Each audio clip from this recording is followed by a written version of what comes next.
Bab 214, Hadiah Menyambut. Diunggah oleh Baca Suara. Arthur Lewin Point of View. Kita harus memperingatkan yang lain. Tes menekankan, mana menyelimuti tubuhnya ketika dia bersiap untuk melompat dari tebing. Saya meraih pergelangan tangannya. Aku akan memperingatkan semua orang. Anda harus mencari teman satu tim. Anda punya misi. Petik 2. Gerombolan binatang buas itu lebih dari sehari lebih awal, Art. Orang-orang di sini tidak siap untuk ini. Saya harus tinggal dan... Untuk itulah aku di sini, Tes, potongku tegas. Anda mendapat perintah dari Kapten Komandan Anda. Saya tidak akan pergi jauh untuk memerintahkan Anda untuk pergi, tetapi jika semuanya terlihat buruk di sini, saya curiga pasukan yang meminta bantuan di Eleanor mungkin akan memperburuk keadaan. Petik 2. Ada saat hening yang menegangkan. Alis Tes berkerut dan rahangnya mengencang karena frustrasi, tetapi akhirnya dia mengalah. Baik, saya akan mengumpulkan tim saya dan melapor ke Kapten Jesmia sebelum pergi. Petik 2. Baik, bahkan jika kamu beruntung di hutan, berhati-hatilah, jawabku dengan senyum lembut. Itu yang ingin aku katakan, bodoh, katanya sebelum meraihku dengan tingkah mantelku dan menarikku ke ciuman. Ketika dia melepaskan dan berjalan menuju tepi tebing, aku mendapati diriku secara tidak sadar menyentuh bibirku sendiri dalam keadaan linglung. Tes tersenyum padaku, pipinya yang memerah mengkhianati langkahnya yang berani. Menarik-narik rantai pesona daunnya, dia mengunci pandangan padaku. Ingat janji itu.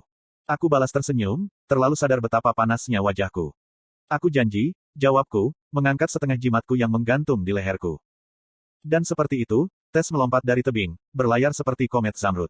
Saya melihatnya pergi sambil meyakinkan diri sendiri bahwa apa yang saya katakan kepadanya adalah yang terbaik.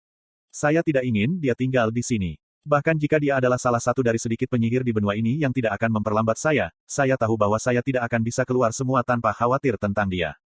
Setidaknya di hutan El Sire, dia hanya harus berhati-hati terhadap orang-orang yang tersesat yang hilang di lingkungan yang bisa dia lalui dengan bebas. Ini yang terbaik, Arthur, aku bergumam pada diriku sendiri. Setelah beberapa saat, aku mengulurkan tangan kepada Sylvie dan memberitahunya tentang situasinya sebelum melompat dari tebing. Terlepas dari ledakan bom yang terjadi, orang-orang di Wall menangani berita itu dengan cukup baik.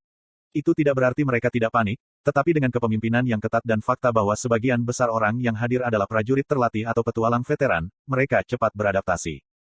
Proteus terutama cepat berpikir pada kakinya. Dengan cepat mengumpulkan para petualang bayaran, ia menugaskan mereka untuk membantu di berbagai bagian tembok yang membutuhkan benteng.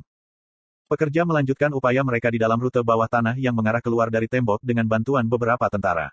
Jesmia segera mengirimkan pesanan untuk masing-masing unit yang membentuk divisi Trailblazer-nya untuk dikirim ke posisi yang tepat dalam persiapan untuk gerombolan. Divisi Bulwark, yang terdiri dari sedikit kurang dari 2.000 tentara, memiliki kepercayaan penuh dan kepercayaan pada kapten mereka.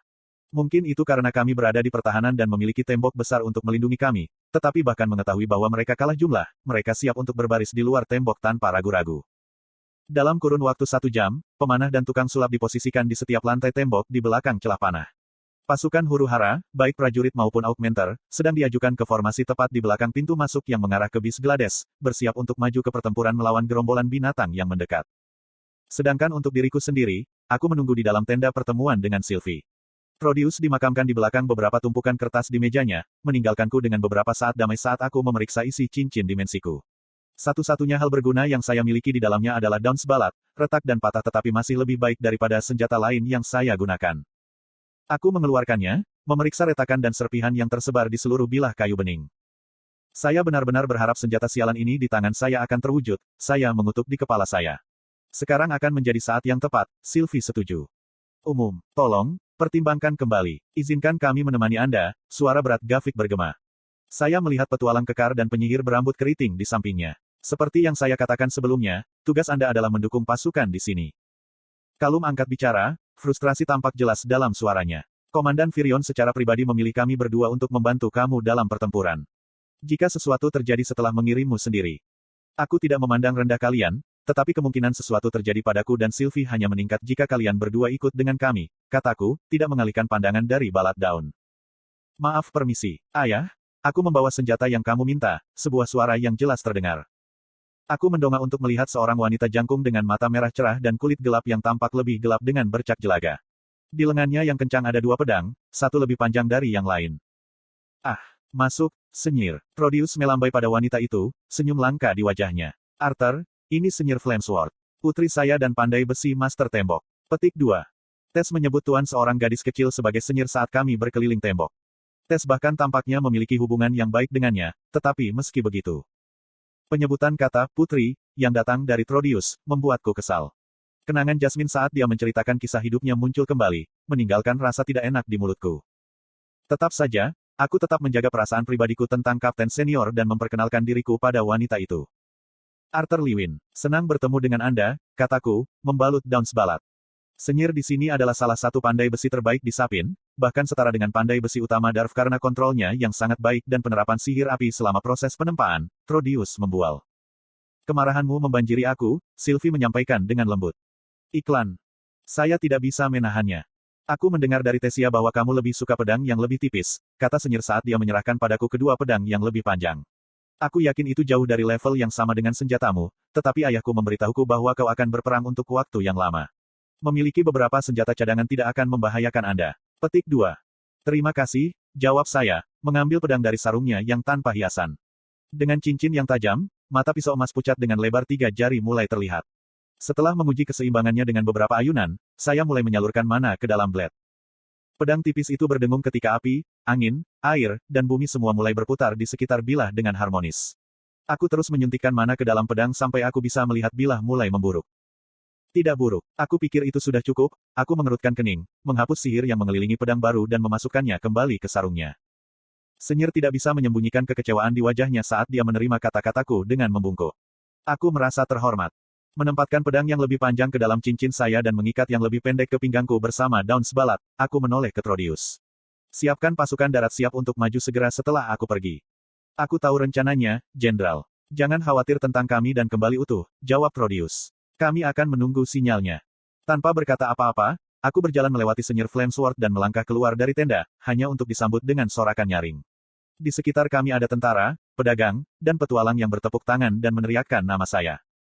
Kehadiranmu adalah apa yang menyatukan tembok ini, Jenderal, kata Trodius ketika dia melangkah tepat di belakangku.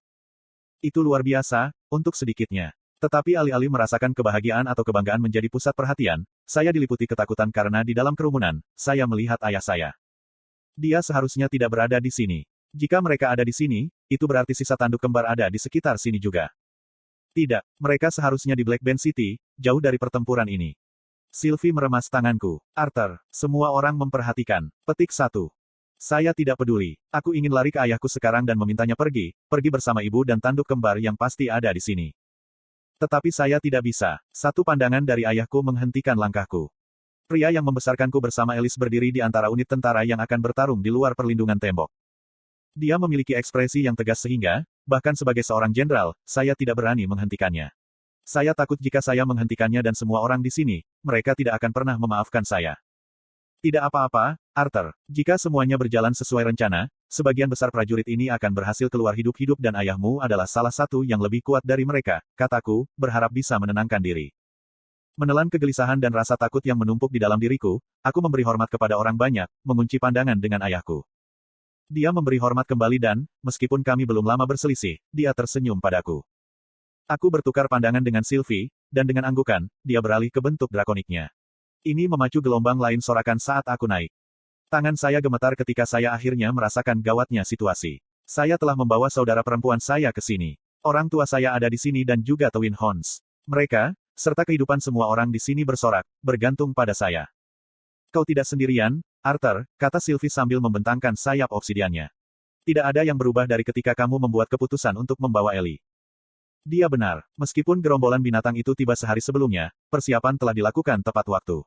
Baik ibu dan saudara perempuan saya memiliki liontin Phoenix Wing untuk menjaganya tetap aman dan saya bahkan memberi Ellie gulungan transmisi untuk menjangkau saya. Tetapi meskipun begitu, saya tidak bisa menahan perasaan tidak nyaman. Apakah itu karena janji yang saya buat dengan Tess? Liontin yang tergantung di leher saya sepertinya membebani saya, tetapi bukan hanya itu.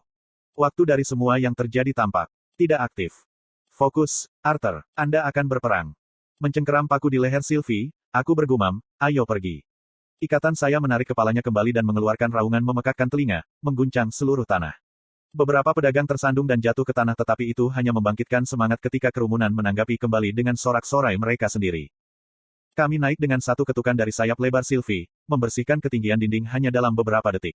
Saya memiliki pandangan tentang gerombolan makhluk buas yang mendekat serta orang-orang di bawah kita yang harus kita lindungi. Apakah kamu siap? Sylvie bertanya, kegembiraannya membanjiri diriku. Tidak siap seperti Anda, saya mengirim kembali dengan tertawa. Tawa Sylvie berdering di kepalaku sebelum dunia di sekitar kami berubah menjadi kabur. Dengan segelnya dilepaskan, setiap inci tubuhnya dipenuhi dengan kekuatan. Setiap goresan sayapnya membuat angin kencang di belakang kami sampai kami segera mendekati pasukan binatang buas. Dengan penglihatan mana yang ditingkatkan, aku bisa melihat penyihir Alakrian tersebar di gerombolan binatang buas, mengendarai binatang buas yang lebih besar. Bagaimana kalau kita mengirim mereka sedikit hadiah sambutan? Saya menyarankan. Pikiranku persis, jawabnya, melengkungkan sayapnya untuk melayang.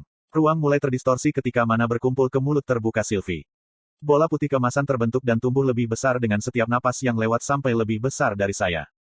Bola itu meletus menjadi berkas mana murni. Tidak ada suara yang terdengar dari serangan itu, hanya kehancuran murni saat pukulan menandai dimulainya pertempuran.